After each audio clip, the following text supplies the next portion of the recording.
If you're tired of the same old slow cooker recipes, I've got 5 crockpot dinners with only 5 ingredients that are all family approved. Trust me.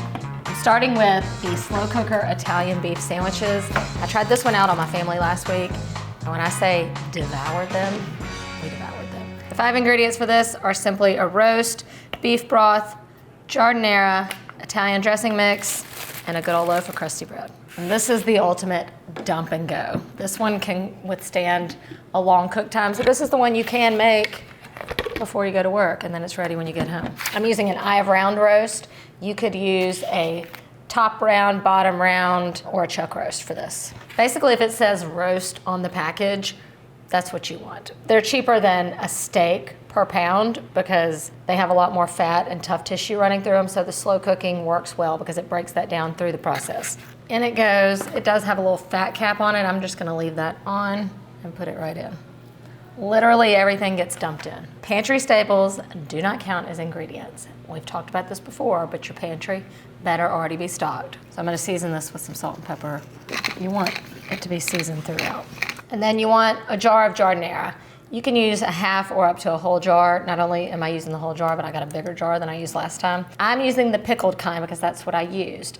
I know in the classic Chicago Italian beef sandwiches, I think they use the kind packed in oil. But this is kind of like that Mississippi pot roast effect. I like the pickled kind. So I'm dumping in a whole jar because I like extra for my topping. In goes the pack of Italian dressing. And then just about a cup of beef broth. This is what's gonna make the delicious jus at the end. Hey, guess what? That's all it is. This is a dinner you can prepare right before you head out the door for work. Locked and loaded.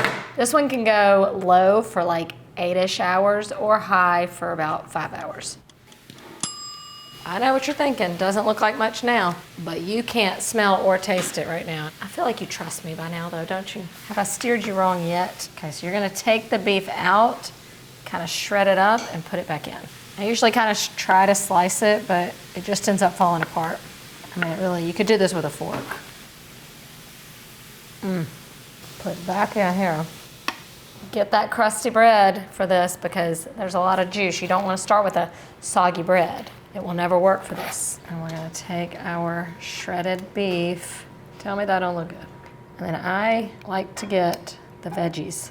But this is also when you could just get another jar. It's still one ingredient, although I am using the marinated kind for the topping because I'm rich. All right, then you want to spoon a little more juice over the top. Come on now. Italian beef sandwiches. My husband insisted on a little cup of the juice next to it. I also am gonna make another suggestion, which I know is not traditional, but it's also a 6th ingredient, so I couldn't bring it up. Add a little sliced provolone cheese to this and thank me later. But you don't have to have it. The meat is so tender, it's so it's almost buttery, but then those veggies have a little bit of that brininess from the vinegar, so it cuts the richness, but it makes it like the perfect bite where you don't have to have mayonnaise or mustard or anything on this sandwich. It's like, it's all in there. The juicy goodness, I mean, you know, sometimes on the crustier parts of the bread, you can give it a little another zhuzh in the dip. My family inhaled them, all 5 of us, and I know yours will too. You need to give this one a try.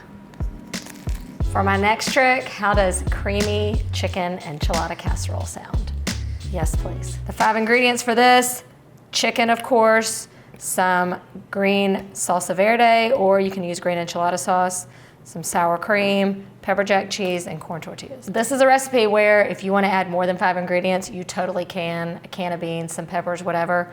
I'm trying to keep it on the simple side with only 5. I've got a bone to pick when it comes to cooking chicken in the crock pot. Every recipe I see calls for way too much time. If you need more than 4 hours or you're gonna be gone for a while, then start with frozen chicken. It will turn out just as good and way better than if you overcook this. My rule of thumb, 2 hours tops on high and 4 hours tops on low. Those frozen chicken breasts will give you an extra couple hours. Start by just putting your chicken in the crock pot. I'm using about 2 pounds of boneless, skinless chicken breast. I'm gonna, of course, season it up. I'm just using salt, pepper, a little garlic powder, and a little chili powder. And then you're just gonna pour over your tomatillo salsa or salsa verde. That's it. Lid goes on, 2 hours on high. Okay, it's been 2 hours.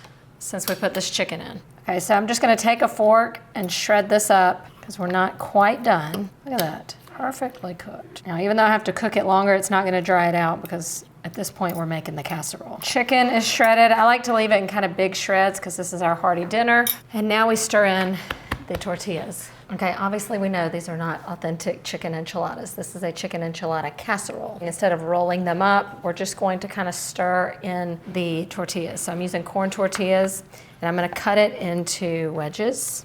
I'm gonna save about a quarter of them for the top, and then I'm gonna stir these in gently. You don't wanna break them up completely. They will kind of cook and kind of melt into this. And then I'm also stirring in the cheese and some sour cream. Okay, and we're just gonna kind of fold all that gently together. I should have put the tortillas in last. Now I'm going to put in kind of the rest I like a little kind of crusty bits on the top. All right, and then the rest of the cheese. All right, and then we are going to cover it again and put it on high for about another 45 minutes to an hour. It'll get all kind of melty. I like to go to where it's kind of like browned and crispy around the edge a little bit, and then we dish it up. I told you, this is an easy one. You're about to see these creamy chicken enchiladas. Look at this. It's like bubbly, creamy, cheesy, perfection. Oh my God, it smells so good. Of course, it's delicious as is, just like this. You can top it with more cheese if you want. I'm adding in a little avocado and some pico de gallo. I mean, how good does that look? The only negative about making, an enchilada casserole in a crock pot is you don't get those like beautiful rolled pieces or slices, but you still get lots of perfect bites. The tortillas just kind of like melt into there, making that filling like really creamy. It tastes authentic though because of the corn tortillas.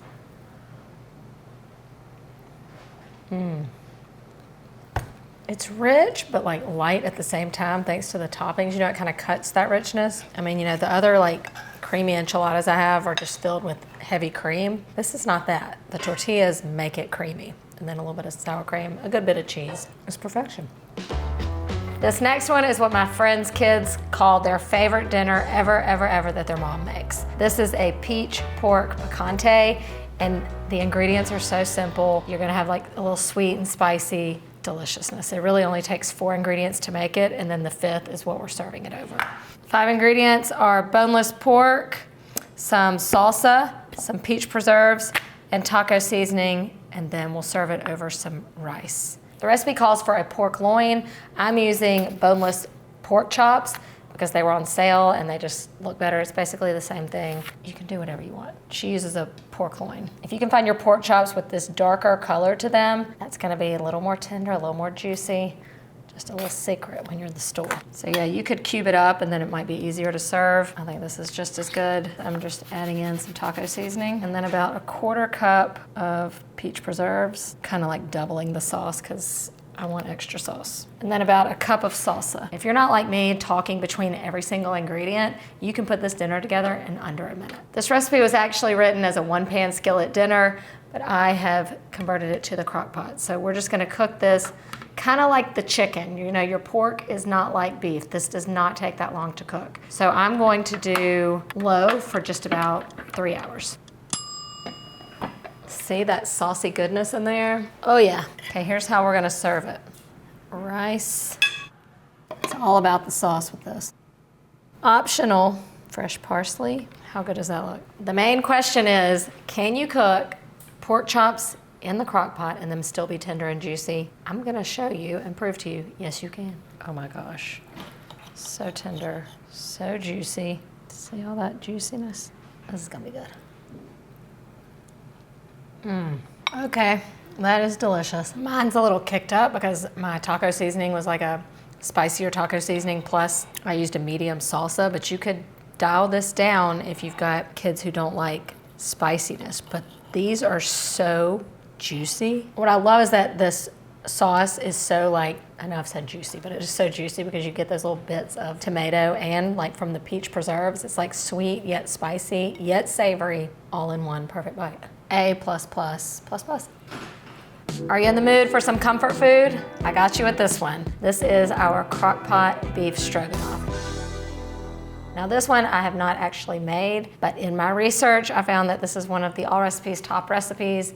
in the slow cooker, and I love beef stroganoff. So this is the ultimate comfort food for me. 5 ingredients here are beef stew meat, some egg noodles for serving them on, a little bit of cream cheese, some cream of mushroom soup, and some onion soup mix. We start by making our sauce in the crock pot, and then we add our meat in. In goes the cream of mushroom and the soup mix, and then I'm gonna add some water into the can, and then give that a mix. And then you just add in your beef. Recipe calls for 1 pound. I'm going with about 1.5 pounds just to feed my family. I'm gonna hit it with just a little bit of salt and pepper. There's a good bit of salt in those other ingredients. Trust the process, people. I know it's not the prettiest. That's it. This stew meat is like our roast, so it's going to take a long time to cook. So this one you can go low 8 hours or high 4 to 5 hours. It's been about 4 hours on high.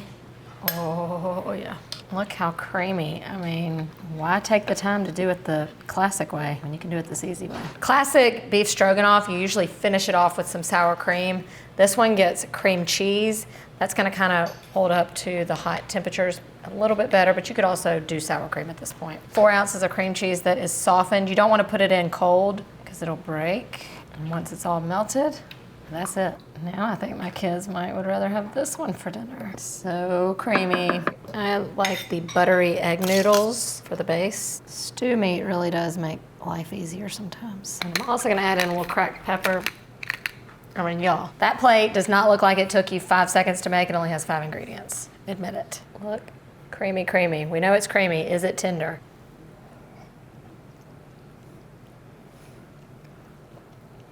I want to show you how tender this meat is. Literally fork tender. It's just perfect. I mean, beef stroganoff classic isn't hard to make, but it is when you compare it to this version. You're gonna want to make this one.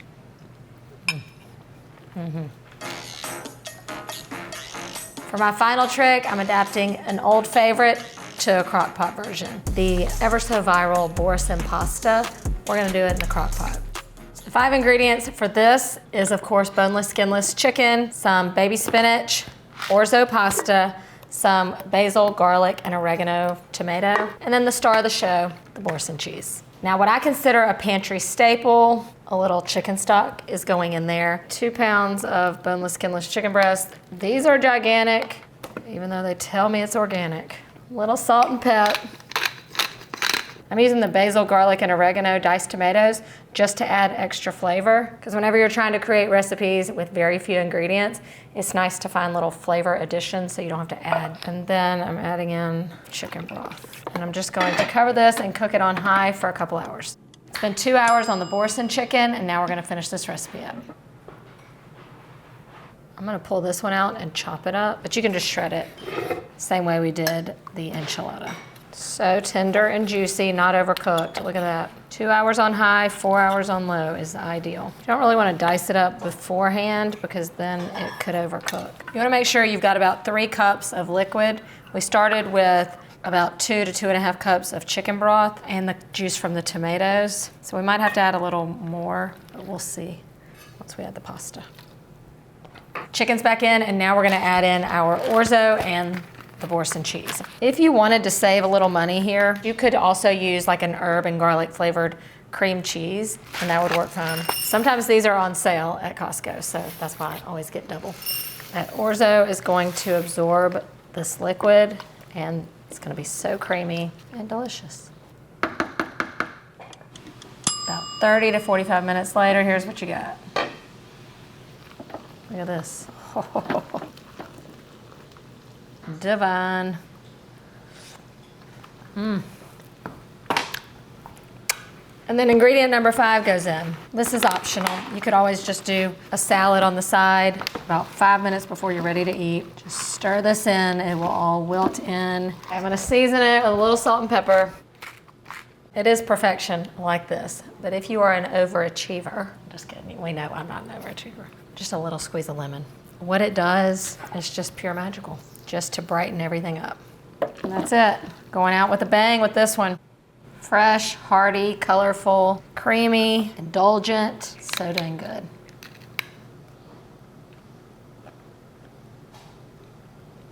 That cheese is a secret weapon that you need to keep in your kitchen arsenal. You didn't have to add any extra cream or anything to that. It did all this. And then when you cook the orzo in there, the starch from that makes it extra creamy. I mean, look at that. It's just so perfect. Did I save the best for last?